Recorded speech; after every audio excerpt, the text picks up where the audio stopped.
আমরা দেখছি যে সম্প্রতি যারা বলা হচ্ছে যে ১/১১-র কুশীলব তাদের মধ্যে বেশ কয়েকজন সাবেক সেনা কর্মকর্তাকে গ্রেফতার করা হয়েছে, তাদের বিচার প্রক্রিয়া শুরু হয়েছে। মানে এটার পেছনে কি আসলে আমরা দুটো পর্যায়ে যদি আমি দেখি, যে একটি হচ্ছে পরিকল্পনাকারী আর একটি হচ্ছে বাস্তবায়নকারী, দুটো ভাগ যদি আমি দেখি, পরিকল্পনাকারী আসলে কারা কারা ছিলেন? তারা আসলে কি সবাই ধরাছোঁয়ার বাইরেই চলে গেছেন নাকি? আপনাকে ধন্যবাদ, দর্শক শ্রোতাদেরকে, আমার সাথের আলোচককে ধন্যবাদ। বাংলাদেশের রাজনীতিতে খুবই আলোচিত যতগুলো ঘটনা, তার একটা হলো ঐতিহাসিক 1/11। এর ভেতরে অনেক ধরনের রহস্য আছে, যে রহস্যগুলো আমরা হয়তো জানতে পারবো না। এখন পর্যন্ত 1/11-কে ঘিরে যে ধরনের স্টেটমেন্ট আমাদের সোসাইটিতে আছে, এক একজন এক এক অ্যাঙ্গেল থেকে তার দৃষ্টিতে কথাগুলো বলেছে। 1/11টা আসলে কি ছিল? 1/11টা ছিল বাংলাদেশের রাজনীতিতে সামরিক বাহিনীর হস্তক্ষেপ। এটি কিন্তু প্রথম না, এর আগেও বেশ কয়েকটা ঘটনা ঘটেছে। এখন আমরা এটা আলোচনা করছি কেন? সহায়ক পরিবেশের কারণে এটা নিয়ে আলোচনার সুযোগটা তৈরি হচ্ছে।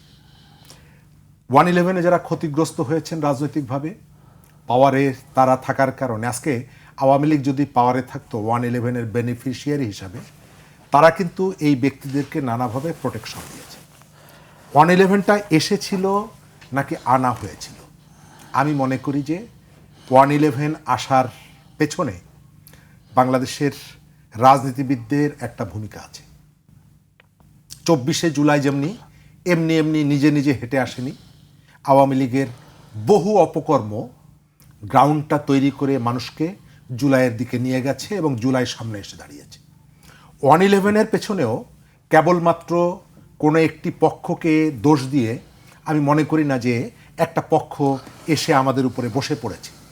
গ্রাউন্ডগুলো তৈরি করা হয়েছে, প্রেক্ষাপট তৈরি করা হয়েছে। ভাই যেগুলো বললেন, ভুয়া ভোটার রাজনীতিতে, তারপরে একটা ইলেকশন করে নেওয়ার চেষ্টা, তারপরে লগি বৈঠা নিয়ে মানুষকে পিটিয়ে হত্যা, অনেকগুলো ঘটনা সৃষ্টি করে, এবং এরপরে সামরিক বাহিনী যখন হস্তক্ষেপ করলো, তারা যে কথাটি বলেছিল যে তারা রাজনীতিতে একটা সংস্কার আনবে।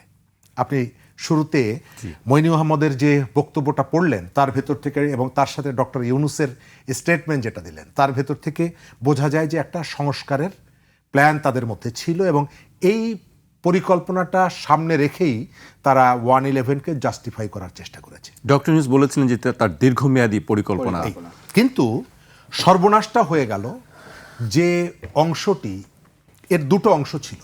একটা হচ্ছে সামরিক নেতৃত্ব, রাজনৈতিক নেতৃত্ব। সামরিক নেতৃত্বের যারা ছিলেন তারা ওই রাজনৈতিক সংস্কারের থেকে আর্থিক দুর্নীতি, ক্ষমতার অপব্যবহার, এবং ক্ষমতার অপব্যবহার করে আর্থিক সুবিধার দিকে তাদের মনোযোগটা চলে গেল বেশি।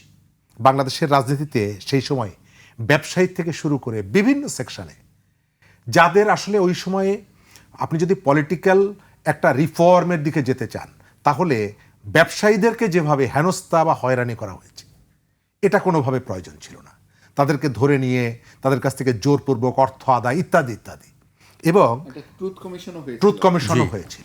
অর্থাৎ রাজনৈতিক সংস্কারের থেকে টার্গেটটা চলে গেল এর ভেতর থেকে দুর্নীতিবাজ অথবা সৎ ব্যবসায়ীদের যাকে যেভাবে পারো তাদেরকে এইভাবে একটা চাপের মধ্যে নিয়ে আসো, মনস্তাত্ত্বিক চাপ তৈরি করো, শক্তি প্রয়োগ করো, এবং তাদের কাছ থেকে অর্থ সংগ্রহ করো, এবং নিজেরা বিত্ত বৈভবের মালিক হও। যার জন্য সংস্কারের যে অনিবার্যতা, সেই সময় সেই অনিবার্যতাটা হারিয়ে গেল এই যে সামরিক বাহিনীর কিছু কর্মকর্তার, তাদের যে অভিলাষের কারণে। আমি 1/11-এর পরে তত্ত্বাবধায়ক সরকারের একজন উপদেষ্টার সাথে আমার ব্যক্তিগত একটা সম্পর্ক তৈরি হয়, এবং সম্পর্কটা ঢাকার সম্পর্ক না, শহরের সম্পর্ক না। উনি মারা গেছেন ভদ্রলোক। উনি সুযোগ পেলেই, সময় পেলেই আমি তাকে নিয়ে আমরা একসঙ্গে বাইরে ঘুরতে যেতাম, ঢাকার বাইরে নানা জায়গায়, এবং আমি তাকে নানা সময় প্রশ্ন করতাম বিভিন্ন বিষয়ে।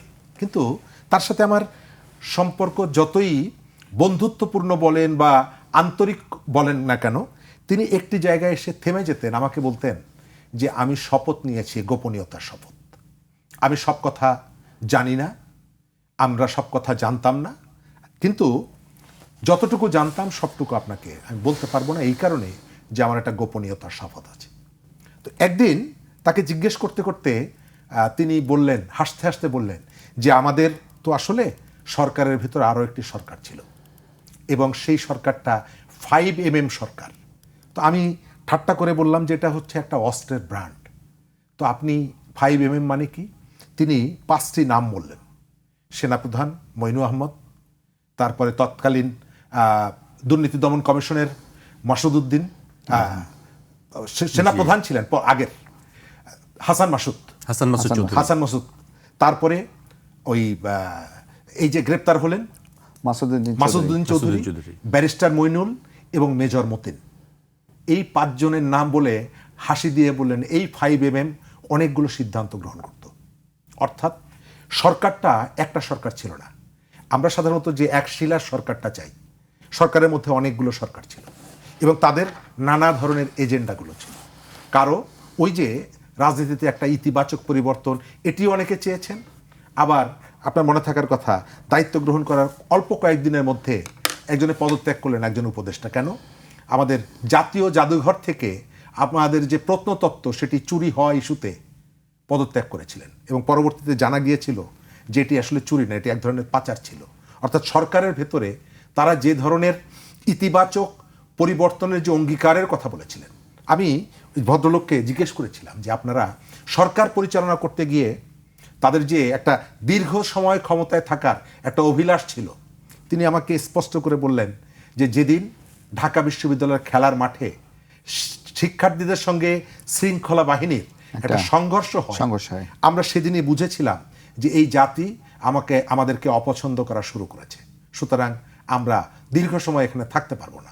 এবং তিনি বললেন যে আমি আমাদের যে টিম লিডার ডক্টর ফখরুদ্দিন সাহেব, তাকে আমি এটি জানিয়েছিলাম যে সম্ভবত মানুষ আমাদেরকে অপছন্দ করা শুরু করেছে। তো আপনি 111-এর যদি হিস্ট্রি নিয়ে আসেন, 111-এর কারণগুলোর জন্য নিয়ে আসেন, এবং এই যে বর্তমান যে প্রেক্ষাপটে আমরা যে কথাগুলো বলছি, আমরা অবশ্যই আমাদের রাজনীতির স্বাভাবিক গতি প্রবাহ যারা বন্ধ করে দিতে চায়, আমরা সেটি চাই না। আমি সবসময় মনে করি যে একটা অনির্বাচিত সরকার কিছুটা অদক্ষ হোক, কিছুটা অজনপ্রিয় হোক, তারপরেও সে জনগণের কাছে তার একটা জবাবদিহিতা থাকে। একটা অনির্বাচিত সরকারের তুলনায় একটা নির্বাচিত সরকারের দুর্বলতা থাকতে পারে, কিন্তু নির্বাচিত সরকারকে আমি বেটার মনে করি জবাবদিহিতার জায়গায়। এখন 111-এর ক্ষেত্রে দুটো অংশ কিন্তু ছিল, একটা সামরিক নেতৃত্ব ছিল এর পেছনে, আর একটা রাজনৈতিক নেতৃত্ব ছিল। বাংলাদেশের যে বড় দুটো দল, সেই বড় দুটো দলের অনেকেই কিন্তু এই যে উদ্যোগগুলো, সেই উদ্যোগগুলোর সাথে নিজেদেরকে যুক্ত করেছিলেন, হয় চাপের কারণে, ভয়ের কারণে যুক্ত করেছিলেন, আবার এমনটাও হতে পারে যে তাদের মধ্যে কতগুলো অভিলাষও তৈরি হয়েছে।